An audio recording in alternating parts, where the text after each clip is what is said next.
Good morning, students. Welcome you all in online classes of Social Science of class ninth. Dear students, we are reading Political Science, Chapter 2, Constitutional Design. On the previous day, we were reading about the making of Indian Constitution. Okay? And today we shall read about some makers. Makers means some of the important members of the Constituent Assembly. Okay? See, this section was taught on the previous day, making of the Indian Constitution. Okay? But today we are going to read who made the Constitution. As you know the answer, who made the Indian Constitution? The Constituent Assembly. But here we are going to have some limit, or you can say some short introduction about some of the important members of the Constituent Assembly and the persons, about those persons who played important role in the making of the Indian Constitution.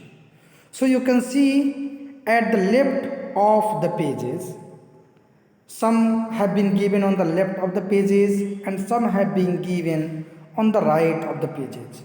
So now come to see.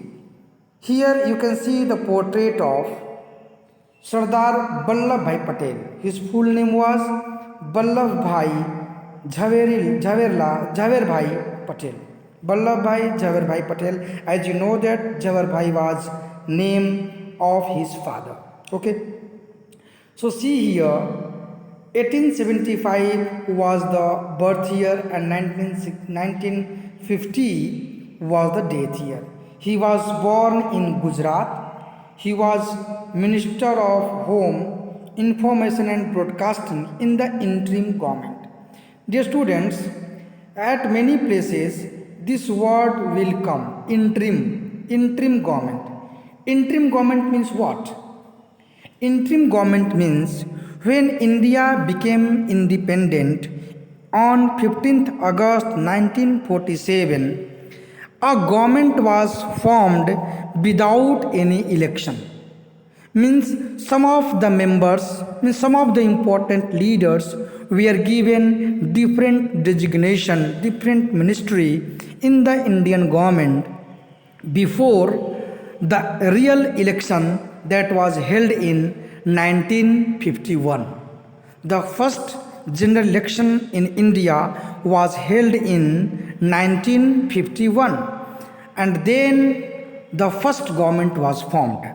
But before 1951 and after 1947, after 15th August 1947, of course there was a government so that the country would run. That government was called interim government, अंतरिम सरकार. मतलब जब सरकार जब तक नहीं बनी है तब तक कोई काम चलाने के लिए जो सरकार बनता है उसे हिंदी में बोलते हैं अंतरिम सरकार, इंग्लिश में बोलते हैं interim government. Okay. So see here, Sardar Vallabh Bhai Patel was had Ministry of Home and Information and Broadcasting in the interim government. Okay. He was a lawyer and leader of Bardoli peasant satyagraha. Bardoli में जो किसानों का सत्याग्रह हुआ था उसके ये लीडर थे. वो एक लॉयर भी थे and he played a decisive role in the integration of the Indian princely state. सब लोग जानते हैं कि जब भारत आज़ाद हुआ था तो बहुत सारे देशी रियायतें थीं जिनको भारत में मिलाने का काम सरदार वल्लभ भाई पटेल ने किया था और इसी वजह से इन्हें लौह पुरुष भी कहा जाता है, आयरन मैन ऑफ इंडिया कहा जाता है. ठीक है. तो ये इन्होंने बहुत सारे प्रिंसली स्टेट्स को मिलाया था, उसमें बहुत इंपॉर्टेंट रोल इन्होंने प्ले किया था. लेटर डिप्टी प्राइम मिनिस्टर, जब भारत आज़ाद हुआ, जब भारत में संविधान लागू हो गया और पहला इलेक्शन हो गया तो उसके बाद वो बन गए उप प्रधानमंत्री. भारत के पहले उप प्रधानमंत्री सरदार वल्लभ भाई पटेल ही थे. अगला रोल हम लोग पढ़ेंगे अबुल कलाम आज़ाद के बारे में, from 1888 to 1958. Okay, he was born in Saudi Arabia. He was an educationist, author, theologian, scholar of Arabic.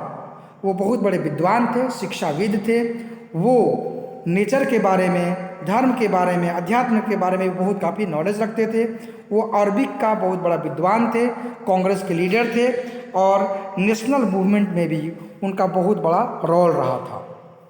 Opposed Muslim separatist politics, मतलब जो भी मुसलमान थे हमारे देश के जो लीडर्स थे उनमें से कुछ सेपरेटिस्ट भी थे। सेपरेटिस्ट का मतलब कि अपने आप को एक अलग देश की डिमांड करते थे। मतलब भारत के अलावा, भारत जब आज़ाद होता है तो हमें अलग देश चाहिए, उसी के आधार पर बना था पाकिस्तान। तो जो अलगाववादी थे, जो भारत से अलग रहकर अपना अलग देश बनाना चाहते थे, उसका ये विरोध करते थे। He was opposing the Muslim separatist politics and later education minister in first union cabinet। जब पहली बार गवर्नमेंट बना 1951 के बाद तो वो बने थे एजुकेशन मिनिस्टर। तो अगर आपसे कोई सवाल पूछे कि who was the first education minister, तो आपको इन्हीं का नाम होगा, अबुल कलाम आजाद। नेक्स्ट जो व्यक्तित्व है वो है T Krishnamachari. Okay, he was from 1899 to 1974। देखिए यहाँ जो ईयर दिया हुआ है सबके ये इंफॉर्मेशन में, वो उनका बर्थ ईयर और डेथ ईयर है। Okay, so we should not be confused about it. He was born in Tamil Nadu and he was one of the members of drafting committee. Okay, he was entrepreneur का मतलब वो बहुत बड़े व्यवसायी थे and Congress leader भी थे and later finance minister in the union cabinet. बाद में जब गवर्नमेंट बनती है, पहली गवर्नमेंट, तो उसमें भी ये मिनिस्टर थे, यूनियन कैबिनेट में मंत्री थे। Okay, now come to the next page, it is given in the right side. The name you know very well, doctor Rajendra Prasad. और आपको भली भांति इनके बारे में बहुत ज़्यादा जानकारी देने की भी ज़रूरत नहीं है, क्योंकि भारत का हर एक व्यक्ति डॉक्टर राजेंद्र प्रसाद के बारे में बेहतर जानता है। 1884 to 1963 he was born in Bihar। we should be proud of him that he was the president of the constituent assembly। जब constituent assembly बना था, आपको मालूम है ना, 299 मेंबर्स थे, तो उन constituent assembly का ये प्रेसिडेंट थे, अध्यक्ष थे। He was a lawyer known for his role in Champaran satyagraha. वह एक वकील भी थे पेशे से और उन्होंने चंपारण सत्याग्रह में बहुत इंपॉर्टेंट रोल प्ले किया था। 3 times the president of Congress बने थे, मैंने कांग्रेस का प्रेसिडेंट 3 बार बने थे। और जब भारत आज़ाद हुआ तो पहले प्रेसिडेंट बने इंडिया के। He was the first president of India. Okay, the next person is Jaipal Singh, 1903 to 1970। He was born in Jharkhand, the then Bihar, उस वक्त बिहार था, झारखंड में इन्होंने जन्म लिया। अ स्पोर्ट्समैन एंड एजुकेशनिस्ट, यह एक स्पोर्ट्समैन भी थे और शिक्षाविद भी थे। Captain of the first national hockey team. Okay, पहला नेशनल हॉकी टीम का ये कैप्टन रहे थे। Founder president of Adivasi Mahasabha, later founder of the Jharkhand Party, बाद में वो झारखंड पार्टी का फाउंडर बने। Okay, next person is H.C. Mukherjee, 1887 to 1956। He was born in Bengal. Vice chairman of the constituent assembly, constituent assembly के वाइस चेयरमैन थे। Reputed author and educationist, मतलब ये बहुत जाने माने लेखक थे, बहुत जाने माने शिक्षाविद थे। कांग्रेस लीडर भी थे और member of all India Christian council and Bengal legislative assembly. वो ऑल इंडिया क्रिश्चियन काउंसिल के भी मेंबर थे, बंगाल लेजिस्लेटिव असेंबली के भी मेंबर थे। बाद में आज़ादी के बाद उन्हें वेस्ट बंगाल का गवर्नर बना दिया गया। ठीक है, now come to the next page. The name comes G Durgabai Deshmukh, 1909 to 1981। She was born in Andhra Pradesh, advocate and public activist for women's emancipation, यानी कि महिलाओं की मुक्ति के लिए उन्होंने पब्लिक एक्टिविटी भी किया, वो एक्टिविस्ट थे। And she was the founder of Andhra महिला सभा, आंध्र महिला सभा के वो फाउंडर थे। कांग्रेस लीडर भी थी और बाद में founder chairperson of central social welfare board, यानी कि सेंट्रल सोशल वेलफेयर बोर्ड के वो फाउंडर चेयरपर्सन भी बनी। Okay, The next page goes to Baldev Singh 1901 to 1961. He was born in Haryana. He was a successful entrepreneur and leader of the Pethick Akali party in Punjab assembly. वह एक बहुत बड़े सफल व्यवसायी थे और नेता भी थे, और वो पैंथिक अकाली पार्टी के नेता थे पंजाब में, पंजाब असेंबली में, और nominee of the Congress in the constituent assembly. Constituent assembly में वो कांग्रेस के तरफ से नॉमिनी थे। बाद में defence minister in the union cabinet, जब भारत सरकार बनी तो वो डिफेंस मिनिस्टर भी बने, Baldev Singh. Okay, so come to the next page. The name comes K.M. Munshi, Kanhaiyalal Maniklal Munshi. He was born in Gujarat. He was an advocate, historian and linguist. कई भाषाओं के जानकार भी थे, इतिहासकार भी थे, कांग्रेस लीडर भी थे, गांधीयन भी थे। वो गांधी जी की विचारधाराओं से वो काफ़ी प्रभावित थे। Later minister in the union cabinet, जब भारत आज़ाद होकर पहली गवर्नमेंट बनी 1951 के बाद, तो यूनियन कैबिनेट में भी वो मिनिस्टर थे। एंड फाउंडर ऑफ स्वतंत्र पार्टी, उन्होंने अपनी एक पार्टी भी बनाई, उनकी स्थापना की जिसका नाम था स्वतंत्र party. The next name come of a very very famous personality. He was B.R. Ambedkar, Bhimrao Ramji Ambedkar, जिन्हें बाबा साहब के नाम से भी जाना जाता है। इनके बारे में बहुत ज़्यादा हम क्या बताएं, आप लोग भी इनके बारे में बहुत कुछ जानते होंगे। He was from 1891 to 1956. He was born in Madhya Pradesh. He was the chairman of the drafting committee. हमने आपको पहले भी बताया था कि नेशनल असेंबली जो कॉन्स्टिट्यूंट असेंबली बना था, उनमें एक ड्राफ्टिंग कमेटी था जो कॉन्स्टिट्यूशन को ड्राफ्ट करने का काम करता था, उसके बाद उस पर बहस होती थी। तो उस ड्राफ्टिंग कमेटी के चेयरमैन यही थे। कई बार लोग कंफ्यूज हो जाते हैं कि चेयरमैन और प्रेसिडेंट क्या होता है। तो पूरे कॉन्स्टिट्यूंट असेंबली का जो प्रेसिडेंट थे वो थे डॉक्टर राजेंद्र प्रसाद, और उसमें जो ये ड्राफ्टिंग कमेटी थी उसके चेयरपर्सन, उसके मुख्य थे doctor B.R. Ambedkar. He was also social revolutionary thinker and agitator against caste division and caste based inequality. वो जातीय भेदभाव के अगेंस्ट काम करने वाले एक सोशल रिवोल्यूशनरी थिंकर थे। वो जो जाति के आधार पर जो भेदभाव होता है, जो असमानताएं हैं, उनका विरोध करते थे। बाद में जब हमारी गवर्नमेंट बनती है तो वो लॉ मिनिस्टर बनते हैं फर्स्ट कैबिनेट का of post independence India, founder of Republican party of India. बाद में ये रिपब्लिकन पार्टी की स्थापना भी की है। Okay, the next name comes as Shyama Prasad Mukherjee. अभी फिलहाल ही उनका डेट ऑफ ये बर्थ को सेलिब्रेट किया गया था पूरे इंडिया में। He was from 1901 to 1953।